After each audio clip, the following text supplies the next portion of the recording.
नमस्कार दोस्तों, आज हम बात करेंगे कोरोना वायरस के ऊपर। मैं हूं Pankaj, Stephen college of nursing से पोस्ट बेसिक फर्स्ट ईयर का स्टूडेंट।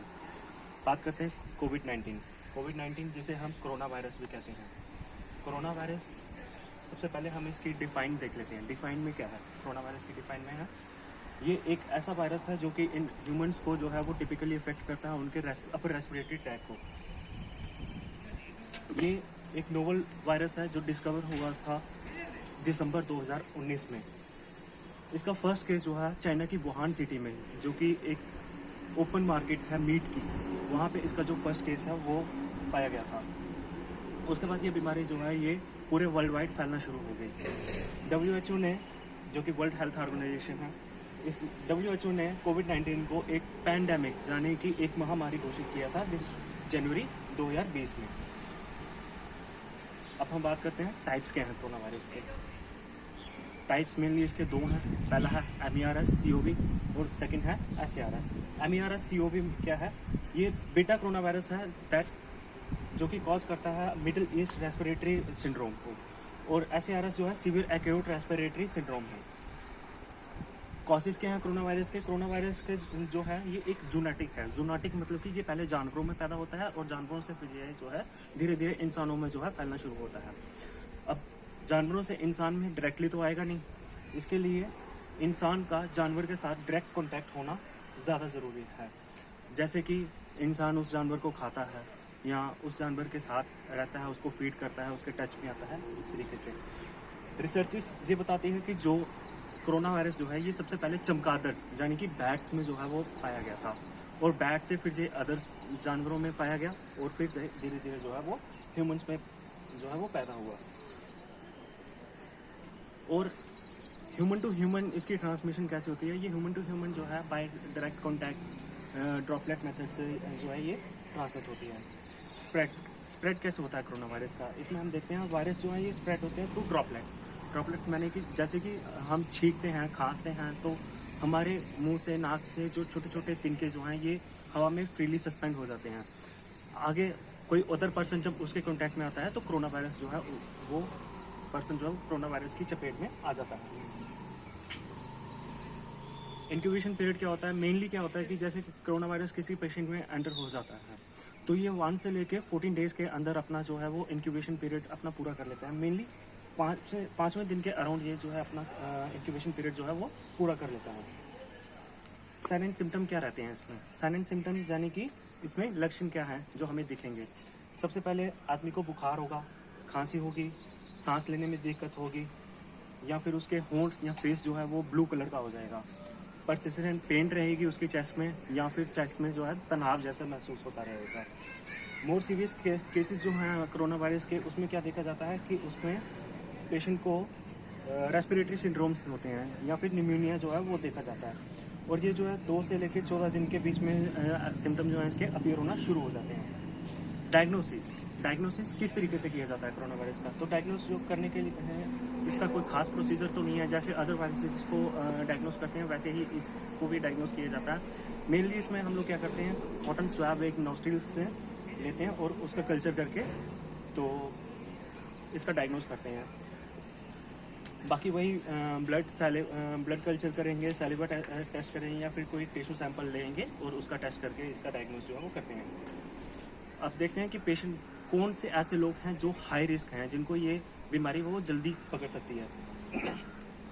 तो इसमें कहते हैं कि आप कोरोना वायरस के कांटेक्ट में, जैसे एक पर्सन है जिसको कोरोना वायरस हो चुका है, आप उस पर्सन के साथ डायरेक्ट कांटेक्ट में आते हैं, उसके साथ हाथ मिलाते हैं, उसको छूते हैं, या फिर वो आपके पास जब खड़ा होता है तो वो आपके पास खड़े होकर खांसी करता है, या फिर छींकता है, उसके ड्रॉपलेट्स आपके ऊपर पड़ते हैं, तो आप बहुत ज़्यादा प्रोन इन्फेक्शन होने के। ऐसे में आपको क्या करना है? आपको ऐसे में सिर्फ और सिर्फ प्रिवेंटिव मेजर्स लेने हैं, जैसे हैंड वॉशिंग हो गया, मास्क लगा के रखना है। इस तरह के प्रिवेंटिव मेजर्स लेके जो है वो खुद को आप बचा सकते हो। आप ऐसे किसी पर्सन के साथ रह रहे हैं जिसको पहले से कोरोना वायरस है, तो भी आपको चांसेस हैं वायरस होने के। या फिर आप किसी ऐसे पर्सन जिसको कोरोना वायरस है, आप उसको होम केयर में सर्विसेज दे रहे हैं, हेल्थ सर्विसेज दे रहे हैं, या किसी और तरह की कोई होम केयर सर्विस उस पेशेंट को दे रहे हैं, तो आपको तो भी चांसेस हैं कोरोना वायरस होने के। या फिर आपका जो पार्टनर है उसको अगर कोरोना वायरस है तो आप उसके साथ रह रहे हैं तो आपको भी कोरोना वायरस जो है ये पकड़ सकता है। ओल्डर पेशेंट्स जो हैं हमारे, जैसे कि बुजुर्ग हैं जिनको पहले से ही बहुत सारी बीमारियों ने पकड़ के रखा हुआ है, तो ऐसे में उनका जो इम्यून सिस्टम है वो बहुत ज़्यादा सप्रेस हो गया होता है, बहुत ज़्यादा लो हो चुका होता है, तो उनको भी चांसेस हैं ये इन्फेक्शन होने के। कईयों को लंग्स कंडीशन है जैसे अस्थमा है या फिर COPD है, ऐसे पेशेंट्स को भी बहुत ज़्यादा चांसेस हैं। इम्यून सिस्टम जिनका सप्रेस है, जैसे कि जिनको HIV एड्स है या फिर जो इम्यूनो सप्रेसिव मेडिकेशंस पे हैं, उनको भी ये चांसेस हैं ये वायरस होने के। कैंसर रिक्वायर जो पेशेंट्स हैं जिनको कैंसर का जो ट्रीटमेंट रिक्वायर है जिन पेशेंट्स को, उन पेशेंट्स में भी ये बीमारी जो है वो जल्दी जो है कर सकती है। मोटे लोग जो होते हैं, जो बहुत ज़्यादा मोटे हैं, ओबीस पेशेंट हैं, उनको भी हो सकती है। या फिर हेल्थ प्रोवाइडर्स जो हैं हमारे हॉस्पिटल्स में, अगर वो प्रॉपर प्रिवेंटिव मेजर्स नहीं लेते हैं, उनको ये बीमारी जो है वो पकड़ सकती है।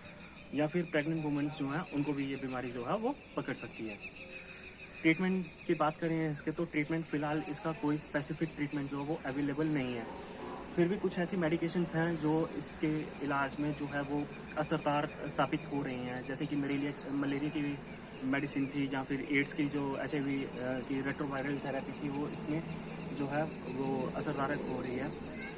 ज़्यादा इसका क्या है कि मेनली आप प्रिवेंशन से ही अपने आप को बचाव कर सकते हो। प्रिवेंशन किस तरह की आपको करनी है,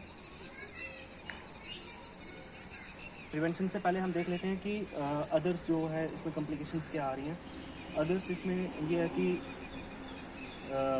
एंटीवायरल या रेट्रोवायरल जो मेडिकेशंस है हम वो यूज़ कर रहे हैं। वेंटिलेटर लाइफ सपोर्ट जो है वो पेशेंट्स को दे रहे हैं, उससे हम पेशेंट्स को बचाया जा रहा है। या फिर स्टीरॉइड जो है जो लंग्स की स्वेलिंग को रिड्यूस करते हैं वो देके पेशेंट को, या फिर ब्लड ट्रांसफ्यूजन ब्लड प्लाज्मा की ट्रांसफ्यूजन करके जो है पेशेंट्स को बचाया जा रहा है। अब बात करते हैं कॉम्प्लिकेशंस की। कॉम्प्लिकेशन क्या है इसमें, सबसे ज़्यादा जो है वो निमोनिया जो है वो आ रहा है। जो एक न्यू तरह का निमोनिया जो है वो डेवलप हुआ है, जिसे हम NCIP यानी कि नोवल कोरोना इन्फेक्टेड निमोनिया बोल रहे हैं, वो इसमें पेशेंट्स में ज़्यादातर देखा जा रहा है। और निमोनिया के साथ साथ जो अदर कॉम्प्लिकेशंस हैं वो ये आ रही है कि एक्यूट रेस्पिरेटरी डिस्ट्रेस सिंड्रोम होता है पेशेंट को, या फिर इरेगुलर उनकी हार्ट रेट होता है पेशेंट्स का, या फिर कार्डियोवैस्कुलर शॉक जो है वो होता है पेशेंट्स को। सीवियर मसल पेन रहती है पेशेंट्स को, या फिर फैटीग पेशेंट को फील होती है, या फिर हार्ट डैमेज और हार्ट अटैक जो है वो पेशेंट को हो सकता है। बात करें प्रिवेंशन की, तो प्रिवेंशन जो है इसका बेस्ट वे है प्रिवेंट करने का। आप अपने आप को प्रिवेंट कर सकते हो अपने कॉन्टैक्ट्स जो है वो लिमिट करके, यानी कि जैसे हमारे इंडिया में इस टाइम लॉकडाउन चल रहा है, तो आप घर पे ही रहें, घर से बाहर ना निकलें। जब तक कोई बहुत ज़रूरी काम नहीं है तब तक आप प्लीज़ घर से बाहर ना निकलें। इस तरीके से आप अपने आप को बचा सकते हैं। या फिर गुड हाइजीन मेंटेन करके बार बार हाथ धोएं, हाथ साबुन से धोएं और सैनिटाइज करते रहें अपने हाथ को। या फिर और हाथ जो है साबुन से धोने हैं 20 सेकंड के लिए।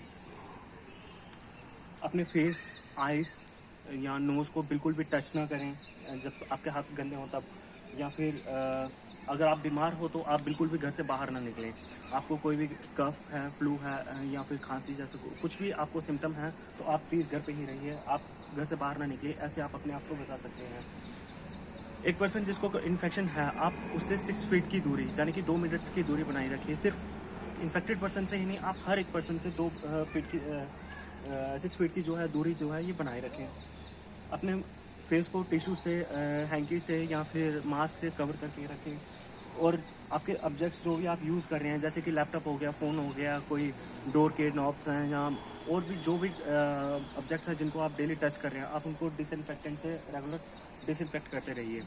आउटलुक देखते हैं। इसके आउटलुक में फर्स्ट और फॉरमोस्ट क्या है कि आपको पैनिक होने की कोई ज़रूरत नहीं है। जैसे आपको लगता है कि आपको अगर थोड़े से भी कोई सिम्टम अपीयर होते हैं तो आपको क्वारंटाइन किया जाएगा, तो आपको अनलेस एंड अनटिल आप प्राइम सस्पेक्ट नहीं बनते हो कोरोना वायरस के, आपको क्वारंटाइन जो है वो नहीं किया जाएगा। सिंपली अपने हैंड वॉशिंग करते रहिए। जैसे मैंने आपको पहले भी बताया, 20 सेकंड तक अपने हैंड्स को वॉश करिए सोप के साथ और रेगुलर उनको सैनिटाइज करते रहिए।